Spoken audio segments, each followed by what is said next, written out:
My name is Nikolai K. Gadingan, one of the reporter of Region 12, also known as Soxargen Region.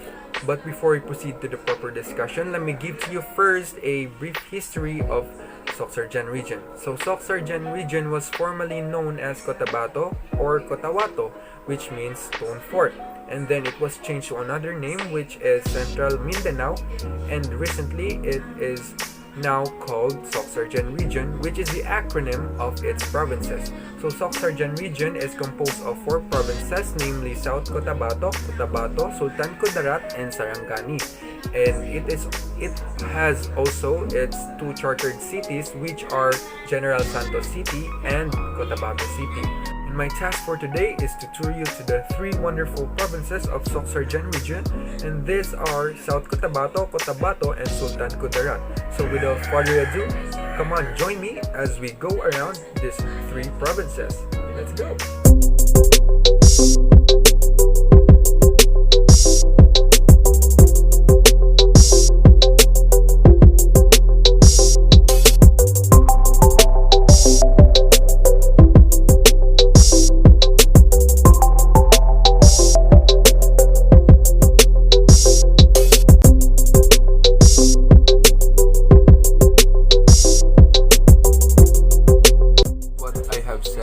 Soxargen is the acronym of its provinces. So SOC stands for South Cotabato, C stands for Cotabato, SK stands for Sultan Kudarat, SAR stands for Sarangani, and lastly GEN stands for General Santos. So for the first province that we are going to visit, it is South Cotabato. So come on, join me as we go around the beauties of South Cotabato.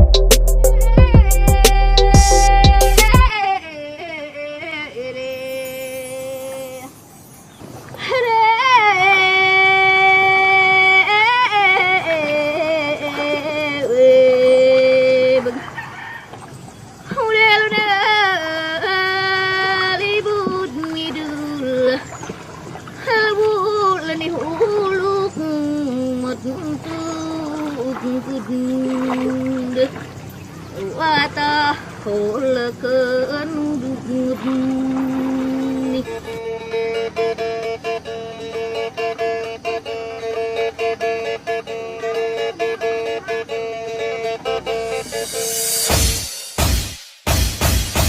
Welcome to the land of dreamweavers!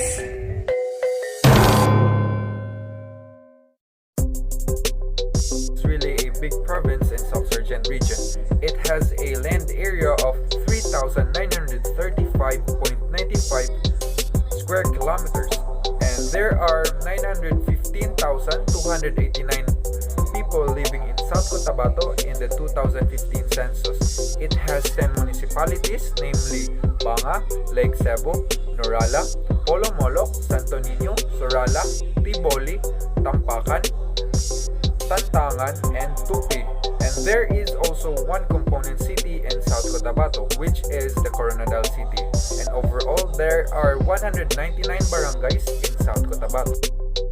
South Cotabato is a first-class province, and Coronadal is a third-class component city and capital of the province of South Cotabato. So, the municipality of Banga, Lake Cebu, Polomolok, Soralia, Tiboli, and Tupi has a first-class income classification, while the municipality of Tampakan has a second-class income classification. And lastly, the municipality of Norala, Santo Niño, and Tantangan has a third-class classification. So let's proceed to the brief history of South Cotabato. So centuries ago, South Cotabato was inhabited by Malay pioneers, which later evolved into various ethnic groupings that still exist in the province today. Settlers who would lay the foundation of what would become a progressive province started trooping down in 1914. The significant thrust occurred during the term of President Quezon in the late 30s. Thus, on July 18, 1966, South Cotabato was finally formed as an independent province, raring to push its own development. In 1992, South Cotabato gave birth to a new province. 7 towns in the southern and coastal section of the province now form part of the province of Sarangani. That was a new challenge, and South Cotabateños, with their indomitable pioneering spirit, have proven once more their ability to face and hurdle diverse challenges and ably went through with the demands of times. South Cotabato sparks new interest, having emerged as a favorite venue for conventions and big events of national significance like the National Secondary School Press Conference, the Palarong Pamansa, and the 9th Mindanao Business Conference, to name a few. The new millennium ushers in a new beginning for the province with the coming in of regional offices in the area in consonance with Executive Order 429 dated October 12, 1990, issued by President Corazon C. Aquino, and Executive Order number 36 dated September 19, 2001, issued by President Gloria Macapagal Arroyo. Province for the reorganization of the new administrative region in Mindanao, and having the city of Corandal as the regional center of Region 12. In only the 3 decades since its provincehood, South Cotabato has already surpassed dozens of provinces established half a century ahead in almost every aspect of development. In a short span, it became one of the leading provinces in Mindanao. What it got to show today, and vivid results of human synergy and the richness of its resources. Now let's discover the major economic industries and major entry points of South Cotabato. Let's go! The economic activities of South Cotabato is agriculture. Major agricultural crops are pineapple, papaya, asparagus, fruits, vegetables, corn, coffee, bananas, and cut flowers. Other high-value commercial products include wood product and processed food. The export products are pineapple, asparagus, bottled fruit, preserves, and bongolon banana. The major entry points. The easiest way to reach South Cotabato is by plane. From Manila, you can fly to General Santos City Airport via Cebu Pacific or Philippine Airlines. There are also direct flights from Cebu to General Santos. From General Santos City, you can ride a bus bound to Coronadal City in South Cotabato. Travel time is roughly 1 hour. There are also bus trips from various points in Mindanao such as Davao, Cagayan de Oro, Bukidnon to General Santos. After knowing the major entry points of South Cotabato, it's time for us to travel the 5 beautiful destinations of South Cotabato. First in the list is Lake Holon. Lake Holon is one of the top South Cotabato tourist spots. It is nestled on Mount Melabongoy, a dead volcano. Majestic walls of the mountain's crater surrounds the lake. In 1995, one of the walls collapsed, sending down raging waters that killed 53 people downstream. Thanks to local efforts, the mountain now is protected, especially by native tribes who inhabited it. According to folklore, 15 unseen spirits guard the lake, making it sacred. In 2017, it was recognized among the world's top 100 sustainable destinations. Next on the list is Mount Matutum. Rising to more than 2,293 meters above sea level, Mount Matutum is one of the prominent hiking South Cotabato tourist spots. It is a dormant volcano covered with lush forest. This hosts endangered flora and fauna species. For the indigenous inhabitants, and mountains is sacred and precious. Thus, they have been defending it from commercial aggression for centuries. While atop, you'll get a 360 degrees view of the surrounding landscapes. Next is the Suralia Tribe People Monument. Suralia Tribe People Monument is one of the cultural South Cotabato tourist spots. It aims to celebrate the diversity of the province's major groups, who are the Christians, Muslims, and Tiboli tribes. It was designed by Kublai Pons Milian, a multi-awarded Mindanaoan artist and sculptor. Dominating the monument is a 60 feet high Tiboli string instrument called hegalong. You'll also see here larger than life sculptures of human figures showing the everyday life of the locals of Suralia. Next on the list is Lake Cebu. Lake Cebu is now one of the recognized ecotourism spots in South Cotabato. The Department of Tourism has also been featuring it in its tourism campaigns. All in all, there are 3 lakes fed by several rivers. The indigenous Tiboli and Ubu tribes have been living around the lake since time immemorial. You'll learn a lot about their rich culture when you come here. The lakes are an important watershed, thus these are protected by the locals. Last but not least, the Bakneb River Cave. Bakneb River Cave is one of the newly discovered South Cotabato tourist spots. It is a subterranean river with wide pools and crystal clear waters. Inside, you'll find stunning limestone rock formation similar to those found in Puerto Princesa underground river. Numerous bats also inhabit the cave, indicating its rich biodiversity and pristine condition. To explore it, you'll ride a raft or go water tubing. After traveling around South Cotabato, it's time for us to discover its wonderful festivals. First will be the Tinalak Festival. Tinalak Festival, held every month of July in Coronadal, South Cotabato is said to be one of the most authentic ethnic festivals in the Philippines. The colorful festival got its name after the unique abaca cloth with beautiful geometrical patterns waved by the Tiboli women. As an icon of the festival, the Tinalak cloth represents the blending of culture and rich heritage of the people of South Cotabato.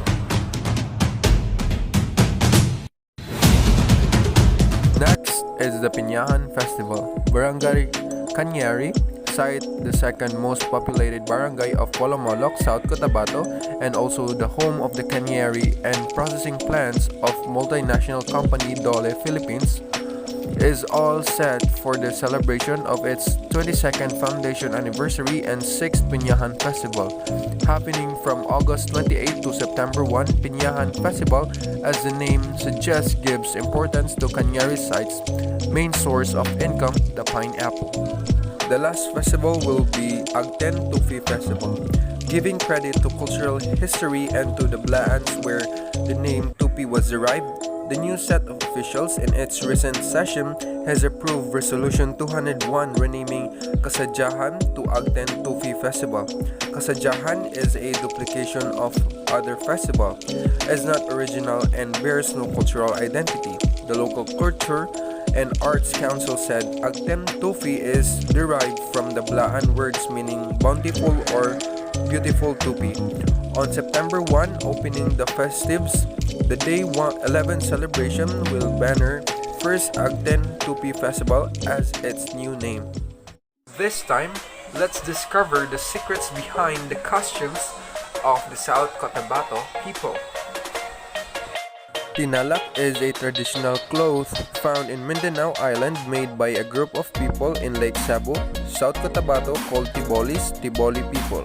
This traditional cloth is hand-woven made of abaca fibers, which traditionally has 3 primary colors: red, black, and the original color of the abaca leaves.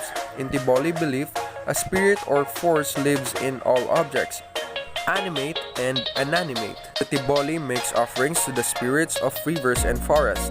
Parents will place a sword by sleeping to children to protect them from evil spirits.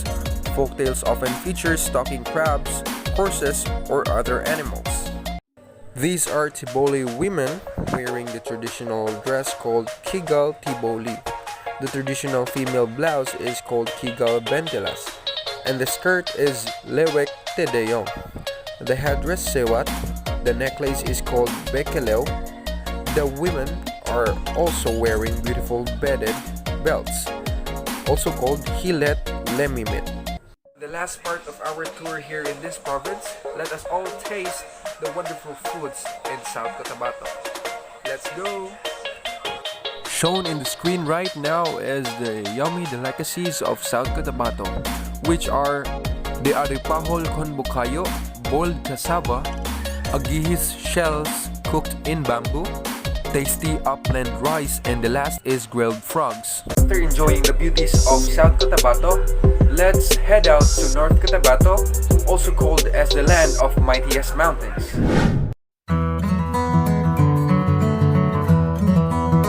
North Cotabato now comprises the capital city of Kidapawan, 17 municipalities, and 543 barangays. The province currently has 3 congressional districts. The total population of the province is 1,379,747 as determined by the 2015 census, and has a land area of 9,008.90 square kilometers. The languages mostly spoken here are Hiligaynon, Cebuano, Maguindanao, Ilocano, and Tagalog. North Cotabato was the original province of Cotabato and was known to be the airport province of Cotabato. It's the largest in the country in terms of land area, and the capital city of Cotabato is Cotabato City. As November 22, 1973, Presidential Decree 341 created the new provinces of Sultan, Kudarat, and Maguindanao. South Cotabato was segregated, and what used to be North Cotabato was renamed as Cotabato under Batas Pambansa 660 on December 19, 1983. North Cotabato province lies in the eastern part of Region 12 and is strategically located in the center part of it. The economic class of North Cotabato. The province of North Cotabato is a first-class province. Kidapawan City, the capital province of North Cotabato, is a third-class component city. Now let's proceed to the brief history of North Cotabato. North Cotabato had been inhabited by various ethnic groups, the Manodos, the Bagodos, and the Muslim, sometimes in 1500 BC. These various tribes are believed to be descendants of Indonesian immigrants owing to their similarity in physical structure and language. The coming of the Christian migrants from Luzon and the Visayas swelled and accelerated the growth of settlements and subsequently gave rise to bustling municipalities. Now let's proceed to the major economic industries of North Cotabato. Cotabato is considered a major food basket in Mindanao. It is a top producer of cereal, tropical fruits, vegetables, sugarcane, coconut, coffee, fresh water, fish, and livestock. It is also one of the country's leading producers of raw and semi-processed rubber and industrial trees, with markets in Asia and Europe. Now that we have learned the major economic industries of North Cotabato, let's proceed to the major entry points of North Cotabato. So Kidapawan can be reached by a bus or a van from Davao or Cotabato City, from Davao City's Ecoland Terminal. There are buses, Wina buses, bound for Kidapawan or to Cotabato City, which passes by Kidapawan City. Now that we already know how to enter North Cotabato, it is time for us to enjoy its 5 major destinations. Come on, join me as we have a tour in North Cotabato. First in the list is Piquet Fort. Fort Piquet is a Spanish-era stone fortification. In Piquet, Cotabato, the fortification consists of 2 towers installed with artillery batteries and a rubble wall which measures 38 meters or 125 feet a side. It was intended to house a military officer, 60 infantrymen, and 6 artillerymen by its Spanish builders. Next is New Israel Eco Park. It is located at Barangay Makilala. This mountain village is home to a religious sect called the Moncadista. The place is famous for tamed monkeys.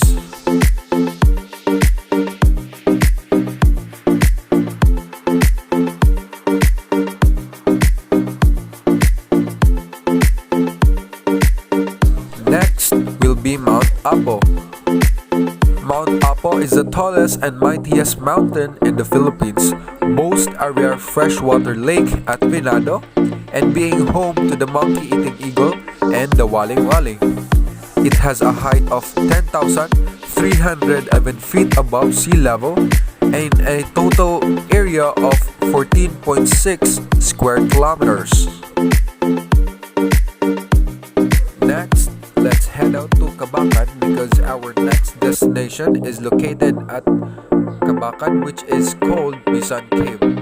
It is a cave that is full of bats and snakes. It is recommended for snakes and bat hunters. But it is not the only thing that you can do here because the water and the scenery are very refreshing. You can really relax here with your friends and family. You can also take some good pictures here because of the great formation of stones around the area.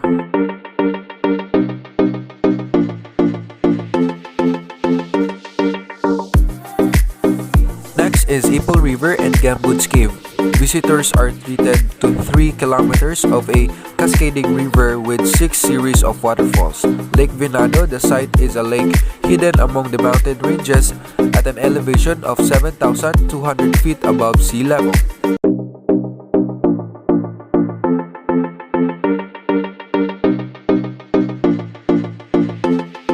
This moment, we are going to discuss the wonderful festivals of North Cotabato. The first festival will be Hinugyo Festival. It is an annual celebration of the Province Foundation Day held on September 1. It involves merrymaking and colorful costumes and street dancing to rejoice a good harvest of fruits and food crops. Next in the list is Ting-Odo Festival. It is held on October 10. Ting-Odo Festival is a celebration for a bountiful fruit harvest which coincides with a foundation anniversary of Makilala. Highlight is a fruit festival. Next is the Halad sa Santo Niño. It is the annual fiesta celebration of Midsayap Cotabato in honor of its patron, Senior Santo Niño, held on the third Sunday of January. Highlights are street dancing and the theater parade contest. Next is the Pagkaat Kalo, an annual feast of the indigenous tribes in Maget, Cotabato. It is held as Thanksgiving for a bountiful harvest, especially during the Holy Week. Last but not the least, the Kalibongan Festival. Kalibongan is the Manobo term for Grand Festival. The Manobos, Bagodos, and other highland tribes from the different parts of Cotabato and nearby provinces go down to Kidapawan to proudly display their tradition and cultural heritage during this festival celebrated yearly in Cotabato. After learning the beautiful festivals of North Cotabato, let us know the traditional costume of North Cotabato. Inabao is a traditional textile made from abaca with a special weave, either in pattern of kinakat or line. The cloth with a central panel worn only by women. This textile woven in the ikat style and colored by vegetable and natural dyes were customarily used as the garment for ancestral royalty.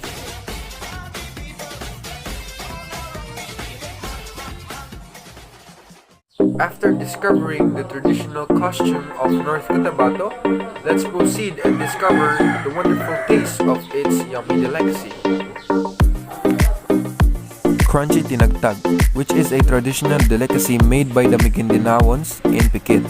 It is made up of ground rice and sugar with a little water added with which produce a thick mixture placed over a coconut shell drilled with small holes and fixed to a wooden stick bound with a rope and tied to a pole. The mixture filter on a pan of boiling oil as the cook taps the stick while making a circling motion that results to a round form of crosscut brown strips when fried totally. The last province that we are going to visit for today is Sultan Kudarat. Sultan Kudarat province is a province of the Philippines located in the Soxargen region in Mindanao. Its capital is Isulan and is located on the southwestern part of the island of Mindanao. It is bounded on the north by the provinces of Maguindanao and Cotabato, on the south by South Cotabato, on the east by the Davao del Sur, and on the west by the Celebes Sea. The province's total land area is 4,783.1898 square kilometers, formerly known as Nulik. It became the de jure capital of the province in 1977.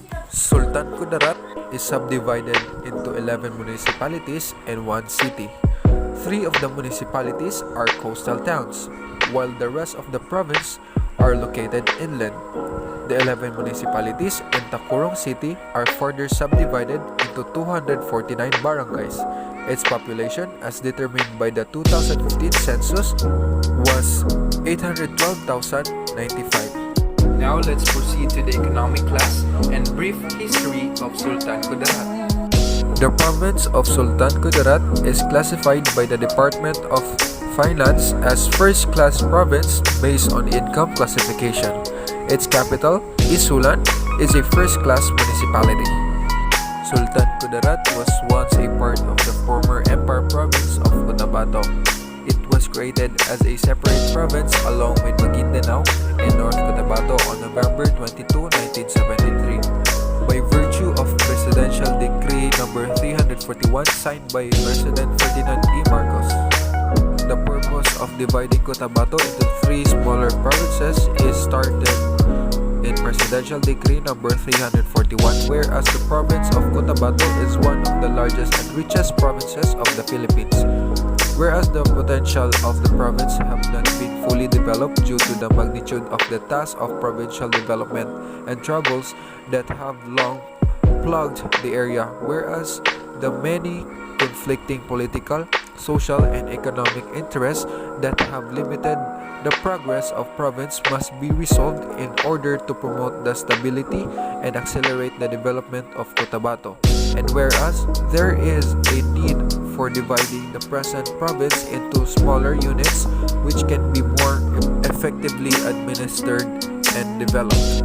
The name Sultan Kudarat given to the province was derived from a Muslim ruler, Sultan Muhammad Dipatuan Kudarat, who began to assert his leadership in the year 1619 and reigned the Sultanate of Maguindanao from 1625 to 1671. He is considered a national hero, and in his honor, the province was named after him. The name Sultan Kudarat to Filipinos evoked royalty and power, as it was derived from the name of the greatest ancient Muslim sovereign who ruled the area from 1625. But more than that, this province in Maguindanao is home to treasures almost unbeknownst to many people. In fact, the land is so blessed with natural wonders from hilly headlands and coastal areas, which have not been fully discovered yet. Now let's discover the major economic industries and major entry points of Sultan Kudarat. The economy of Sultan Kudarat is predominantly agricultural. With a large agricultural potential, the output consists of practically all types of crops grown in the country, including rice, corn, beef, coffee, and vegetables. The province is self-sufficient in poultry, swine, and root crops, and it is one of the few producers of iris potatoes in the Philippines. The Southern Philippines Grains Complex in Tacurong is the largest grain processing complex in the country. There are more than 200 rice mills in the province. Fishing is an expanding industry. Tuna caught along the coast of Celebes Sea are exported to Japan and Europe. Other economic activities include cottage industries, which include crafts made of rattan and other types of woods. Now the major entry points. Sultan Kudarat has 2 seaports, the port of Lebak in Calamansig and the San Roque port in Palimbang, and 4 airports, 2 government-owned Lebak Municipal Airport and President Aquirino Airport, and 2 privately owned Calamansig Airport and Kenram Airport. From Manila, fly directly to General Santos City, South Cotabato. From the airport, make your way to the bus terminal and take a bus bound to Coronadal City. Travel time is about an hour and fare is around 70 pesos. After knowing the major entry point of Sultan Kudarat, it is now time for us to travel the 5 major destinations of Sultan Kudarat. Come on, join me as we go around the beauties of Sultan Kudarat. The first destination will be Panigan Underground River. Panigan Underground River is one of the off-beaten Sultan Kudarat tourist spots. Until today, however, you can only glimpse of Cave's Mount with its stunning stalactites. Next in the list is Sultan Kudarat Provincial Capital. It is one of the top Sultan Kudarat tourist spots, standing majestically like the Taj Mahal of India. This golden dome structure will surely entice you for a peek. Unlike most capital buildings in the country, almost everything you'll find here shows extravagance. Next stop is Tenoba Cave. Tenoba Cave is a spectacular river cave system similar to famous Puerto Princesa underground river. It has a total length of more than 7 kilometers. It is also one of the off-beaten Sultan Kudarat tourist spots. Fourth is Balot Island. Balot Island boasts of powdery white sand beaches, inviting turquoise waters, and invigorating sea breeze. Because of its secluded location, it remains one of the most preserved Sultan Kudarat tourist spots. It's a perfect getaway for those who prefer less touristy destinations.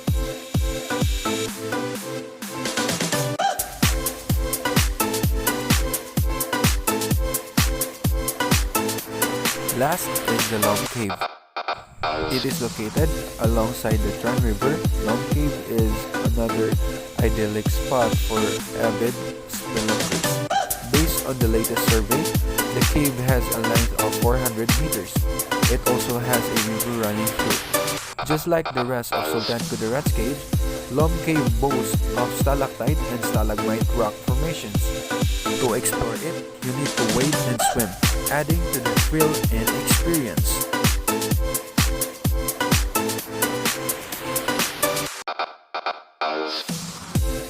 This time, let's enjoy the magnificent festivals Sultan Kudarat has.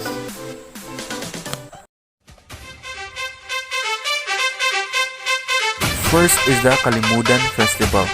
Held every month of November, the Kalimudan Festival commemorates the founding anniversary of the province of Sultan Kudarat. The week-long festives gathers the different tribes in the province for Thanksgiving and colorful showcase of the richness of their cultures.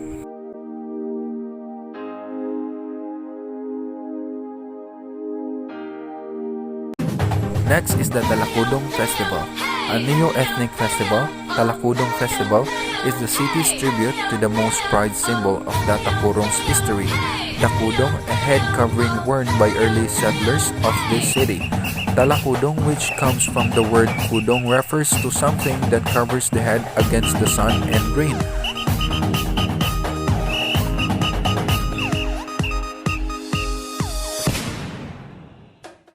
At this moment, let us discover the yummy delicacies of Sultan Kudarat have. The province of Sultan Kudarat is a melting pot of cultures and ethnicity, and this diversity is also reflected in this cuisine of the province. The Magindanaons constitute the local Muslim population of Sultan Kudarat, and they bring with them their rich culinary tradition. Pastil is a Magindanaon delicacy that is basically steamed rice, topped with flaked chicken, beef or tuna, and wrapped in a banana leaves. Both Muslims and Christians in Sultan Kudarat love pastil, but you can see pastil houses almost every block in Isulan and Takurong City. Next is the Sinugbang Hito. In Takurong City, the VJR Ihaw Ihaw is a favorite dining place for the locals and tourists because of their famous catfish dishes.